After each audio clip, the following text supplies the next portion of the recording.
Hey, what's good, YouTube? Today we're going back to switch out the man quietly destroying the Dallas Mavericks. Okay, on the thumbnail, looked like he's talking about Mark Cuban because this Mav team went to shit. Luka needs help. Mark Cuban tried to get Luka some help with Kyrie, but had to give up all the role players, all the depth they had, all the defense. So it's like by getting Kyrie, they got offensive firepower, but their defense was complete dog shit.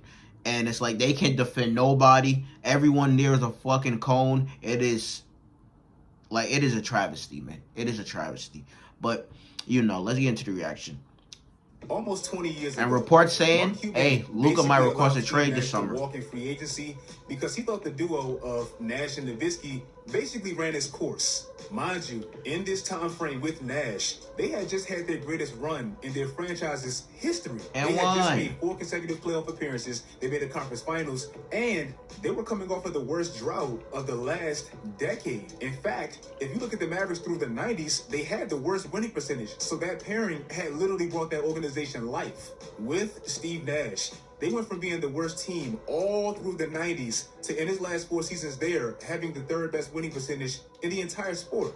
And it's not like they were doing this against subpar talent or in a subpar conference. Look at those top 5 teams. They're all Western Conference teams. This was in the midst of the Lakers starting their dynasty, the Spurs beginning their dynasty. In the first 5 seasons of the 2000s, 4 of the MVPs were Western Conference representatives. In the first 8 seasons of the 2000s, 7 of them were from the West. The West was extremely top-heavy back then. It definitely was. I'm saying all this to give you the background of the West and specifically the Mavericks at that time.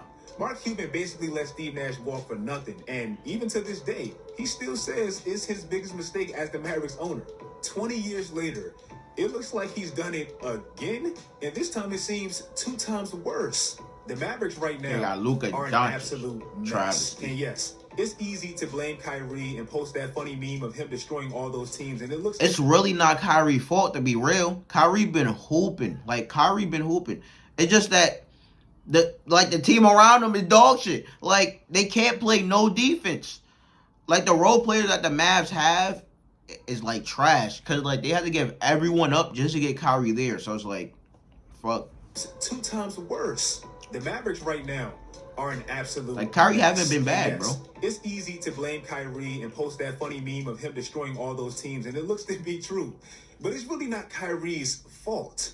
All of this truthfully started with the mismanagement at the top, which resulted in the reactionary move to gamble on Kyrie in the first place. I'm not going to beat you over the head with the Jalen Brunson thing because by now, we all understand what happened. Mark Cuban, once again, didn't believe in his players. Yeah, damn, put up the money. That contract after he struggled a bit against the Clippers in 2021, which ultimately resulted in him testing the market in 2022 and him leaving for New York for absolutely nothing. Yep, and the Knicks doing good, too. This one mistake looks way worse than the Steve Nash one ever did.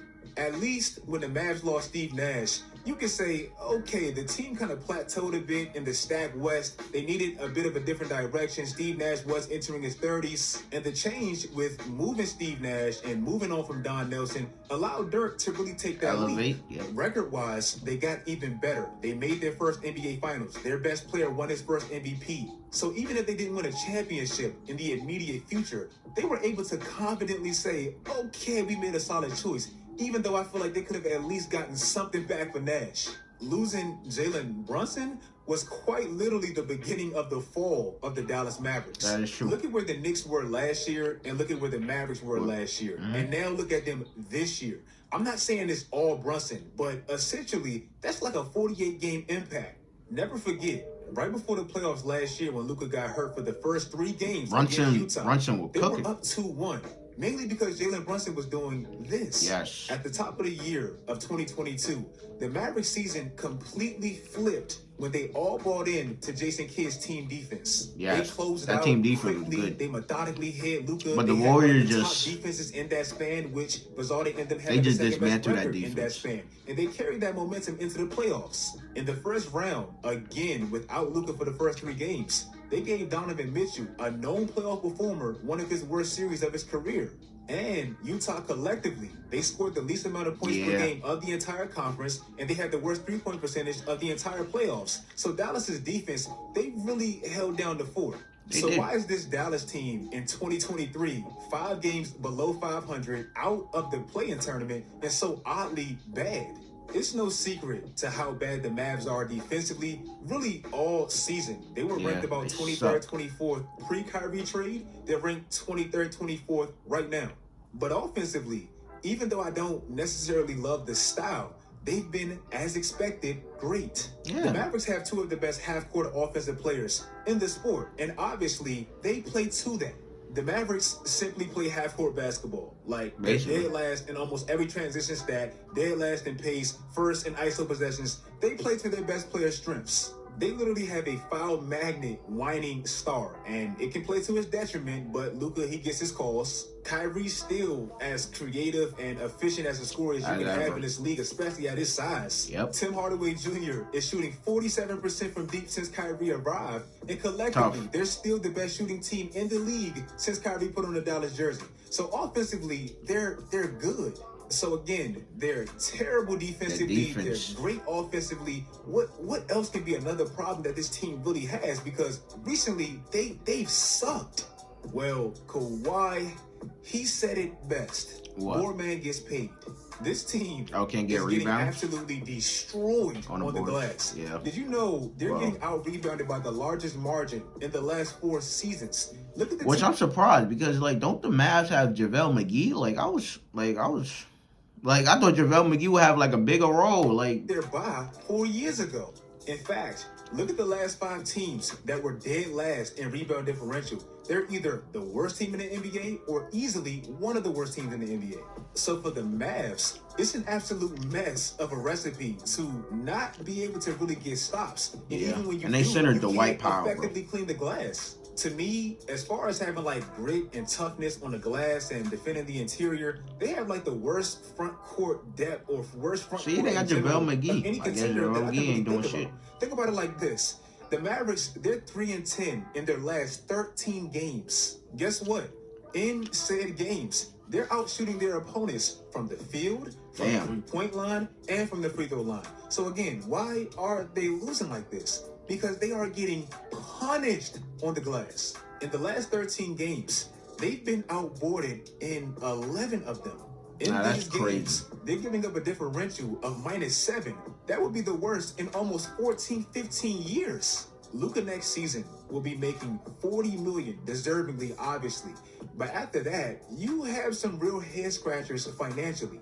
Davis Bertans is getting paid to do too much money. Absolutely nothing. Tim Hardaway Jr. is getting paid a little bit more to do what Davis should be doing. Maxi Kleber is on a pretty sizable contract, given their financial situation. And you still have to decide, okay, we got worse after Kyrie got traded. We were the 6th seed, and now we're the 11th seed. But are we going to keep him? Because he does have the leverage. Essentially, we traded DFS, Spencer Dinwiddie, and Jalen Brunson for Kyrie. And if you lose Kyrie, you lost all 4 of them for nothing. Mark Cuban should literally consider firing himself if that were to happen. But also, is Kyrie going to want to stay and come back to what looks to be a mess? I don't know if he's going to have options. I don't know what his market really is. But all in all, the mistake all goes back to Jalen Brunson. Mark Cuban could have kept Jalen Brunson, who gives you relative production offensively, on a reasonable contract, which would have left room financially for them to patch all those gaping holes. Remember, Mark Cuban is the same guy that didn't want to keep Tyson Chandler right after he anchored their 2011 championship defense, and he went on to win the Defensive Player of the Year for the Knicks the following season. Just like Steve Nash right after leaving Mark Cuban won back-to-back MVPs, whether you believe he deserved it or not. Just like Jalen Brunson, he probably won't win it, but he's in a run-in for most improved player right after leaving Mark Cuban. This is a pattern now. If you guys like this is a pattern. Damn, Mark Cuban. I'm not gonna lie. I like the standings right where they are in the West. So if Dallas doesn't make it, I'm cool with that. But it's tough times in Dallas. Hopefully they can still get that pick. That's the good part of it. If you guys like this video, But damn, the Mavs, this nigga Mark Cuban keep letting go just run away from him, man. This shit crazy. But yeah, he definitely should have kept Jalen Brunson though. Like Jalen Brunson was like a key player in that fucking run last year. So it's like I don't know why he didn't keep him. Like that was dumb. But Hey, the Mavs. Hey, I guess the Mavs just don't rebound for shit. Like they're dog shit, like rebounding wise. But bro, I thought like JaVale McGee would be more of an impact, like on the boards. But it's like I guess not. Like they got JaVale McGee and shit, but I guess that nigga ain't getting boards. And it's like, bro, it's like they got Dwight Powell playing center, and bro, he's undersized as a center. Like all he's really good for is pick and roll and as a lob threat for real. So it's like, I don't know. Hey, I don't know if they would be able to keep Kyrie during his offseason. Like, I don't know. Honestly, I don't know what Kyrie gonna do. Like, bro, Kyrie's so unpredictable. I don't know if he gonna want to stay on the Mavs or come to LA with us. Like, I don't know what that nigga gonna do. Like, but hey, Mark Cuban better get his act together because hey, that Luka time is ticking, and it's like if you don't put a good team around Luka, eventually that nigga gonna leave and he gonna get the fuck up out of there. Okay, but Mark Cuban, time is ticking for your ass. You better build that team right. But like, comment, subscribe, suggest anything else you want to try to, down below in the comments. But check out the next one.